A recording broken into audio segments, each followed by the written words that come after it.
Have you ever noticed that some of the most interesting people you know never post on social media? They don't share their coffee, their vacations, their opinions, nothing. Their profiles are either completely empty or haven't been updated since 2015. And yet when you talk to them in person, they're full of depth, thoughts, and stories you've never seen online. It makes you wonder, what's going on in their minds? Why do some people choose silence in a world that rewards visibility? That's what we're exploring today. The psychology of people who don't post on social media. Let's start with a truth that might sting a little. Social media, at its core, is designed to make us crave visibility. Every like, comment, or follower gives us a small hit of dopamine, the same neurotransmitter responsible for pleasure and motivation. According to research by psychologist Dr. Adam Alter, our brains process these tiny social rewards like microdoses of validation. It's addictive because it taps into our ancient need for social belonging. So when someone opts out of this system, when they choose not to post, it's not just a random habit. It's an act of resistance, a quiet rebellion against the constant pressure to be seen.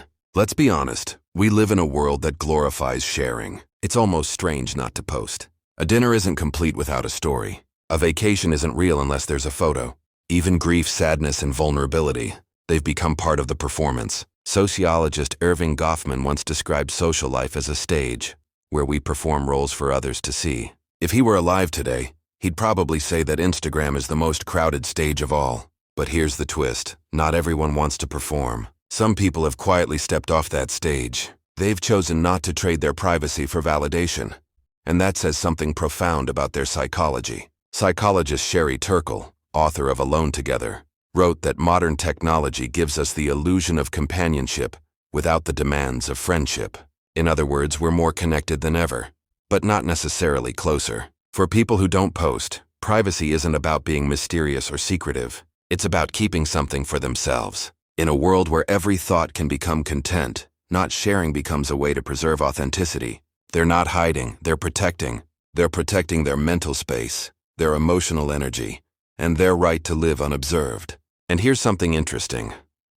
A 2022 study from the University of Pennsylvania found that reducing social media use by even 30 minutes a day significantly improved well-being and reduced loneliness. That's not just coincidence. It's a sign that less exposure often equals more peace. Let's talk about self-control. When you see something funny, shocking, or beautiful, the impulse to post it is immediate. That's dopamine working again, the urge to capture and share. But those who refrain have developed a kind of emotional discipline. They don't need to broadcast every thought. They're comfortable sitting with their experiences without external validation. Psychologist Walter Mischel, famous for the marshmallow experiment, once said that self-control isn't about denial. It's about freedom. Freedom from impulses that don't serve your long-term goals. In that sense, people who rarely post might be expressing a deeper form of psychological autonomy. They're not antisocial. They're simply not letting an algorithm dictate their attention. Now, not everyone who avoids posting does it out of strength or peace. Sometimes it's rooted in fear. Fear of judgment, fear of misinterpretation, fear of not being enough. Psychologist Carl Jung talked about the persona, the mask we wear in social situations to fit in. For some people, social media makes that mask feel unbearable. The constant awareness that everything they post could be judged creates anxiety. And it's not irrational. Because online spaces are judgmental by design. They reward conformity, not complexity. They push people toward curated perfection, instead of authentic messiness. So while some non-posters are rebels, others are simply retreating from a space that feels unsafe. And that's okay too. Silence can be both strength and self-protection. We've all felt it. That subtle anxiety when scrolling through other people's lives. Vacations, achievements, relationships. A highlight reel that can quietly whisper, "You're not doing enough." Psychologists call this social comparison theory. Proposed by Leon Festinger in 1954, it explains how we measure our worth by comparing ourselves to others. The problem is, social media amplifies this instinct to an almost unbearable level. So, when someone doesn't post, they're not just avoiding the feed, they're avoiding that entire psychological loop. They've opted out of the comparison game, and that decision often comes with surprising calm. Because when you stop comparing, you start noticing the sunlight on your window, the way your coffee smells, the quiet satisfaction of being unseen but deeply alive. Think of someone like Keanu Reeves. rarely active on social media, yet almost universally loved. Why? Because his mystery makes him human. He doesn't perform his kindness, he simply lives it. Or Emma Watson, who once said in an interview that she stays offline because she doesn't want her life to feel like a performance. She said, "The less you share, the more of yourself you keep." These examples show that silence isn't emptiness. Sometimes it's integrity. Here's another layer. Introversion. According to Carl Jung, introverts direct their energy inward, focusing on reflection rather than expression. Many non-posters aren't avoiding connection, they're conserving energy. Every photo, caption, or comment requires emotional labor, and not everyone wants to spend their energy that way. For them, silence is not withdrawal, it's maintenance. It's choosing depth over noise. Psychologist Susan Cain, in her book Quiet, writes, "There's zero correlation between being the best talker and having the best ideas. Maybe the same applies online. There's zero correlation between posting the most and living the most meaningful life." In recent years, the idea of digital minimalism has gained traction. Author Cal Newport argues that constantly posting, scrolling, and checking notifications fragments our attention. Our minds become scattered across hundreds of micro-interactions, leaving little room for stillness. People who don't post might not label themselves as digital minimalists, but they're practicing it intuitively. They're creating boundaries between themselves and the noise. There's something powerful about logging off and realizing that life continues beautifully without an audience. The sunset still happens, the laughter still echoes, the taste of your favorite food is still delicious, even if no one else sees it. Here's a deeper question. Who are you when no one's watching? That's the question non-posters live with every day.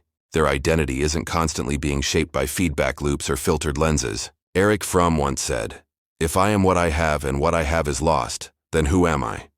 Social media often makes us what we have: followers, likes, influence. But when someone steps away, they rediscover who they are. They start defining themselves not by what others see, but by what they feel, do, and value.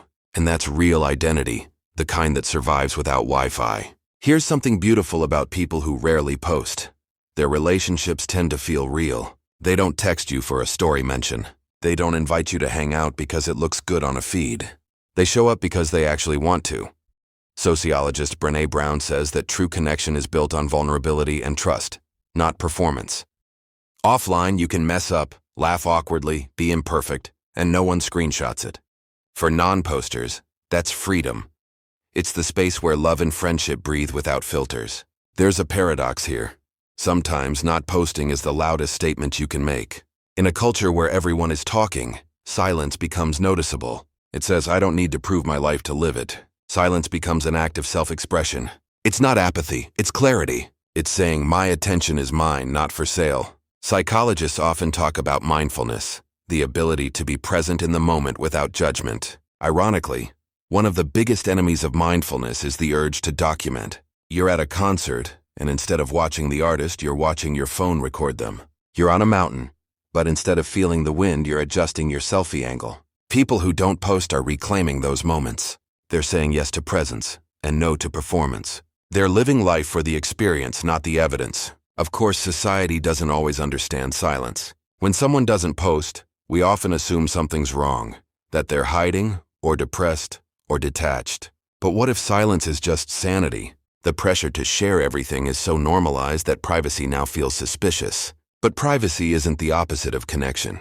It's the foundation of self. As philosopher Søren Kierkegaard once said, "The crowd is untruth." He meant that truth gets diluted in mass behavior. Maybe the same is true for identity. It dissolves when it's constantly shared.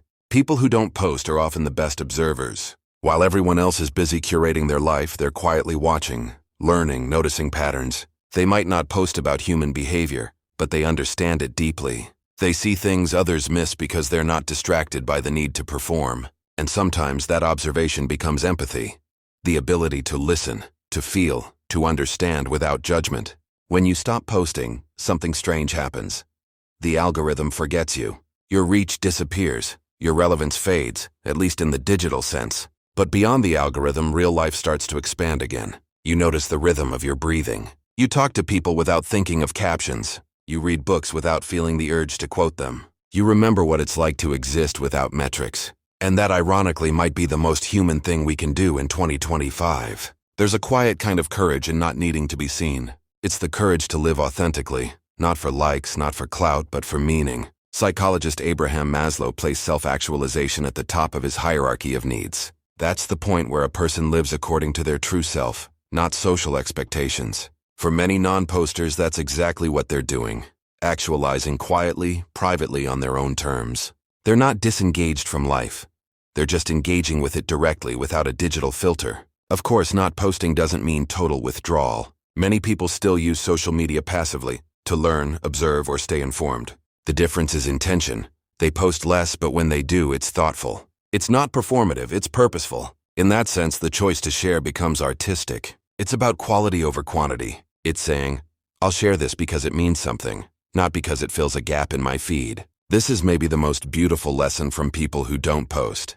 They remind us that it's okay to slow down. In a world of infinite scrolling, silence is a reset button. It invites us to pause, breathe, and ask, what am I doing this for? Am I sharing because I want to connect, or because I'm afraid of being forgotten? Am I posting my happiness, or am I trying to convince myself I'm happy? Those are uncomfortable questions, but they're real. There's a strange peace in anonymity. When you're not constantly visible, you get to reinvent yourself. You're no longer trapped by an online version of your past. You're allowed to grow quietly, to change your mind, to fail without witnesses. That kind of freedom is rare, and it's deeply human. So maybe the people who don't post aren't disconnected. Maybe they're simply living in a way that technology forgot how to measure. They're not chasing visibility, they're chasing meaning. They're not antisocial, they're selectively social. They've realized that attention isn't love, and silence isn't absence. In their quietness, they've found something most of us are still scrolling for: peace. So if you're someone who doesn't post much, don't let the world tell you you're missing out. You might just be a little ahead of your time, living the kind of life that doesn't need to be performed to be real. Because sometimes the loudest souls speak in silence,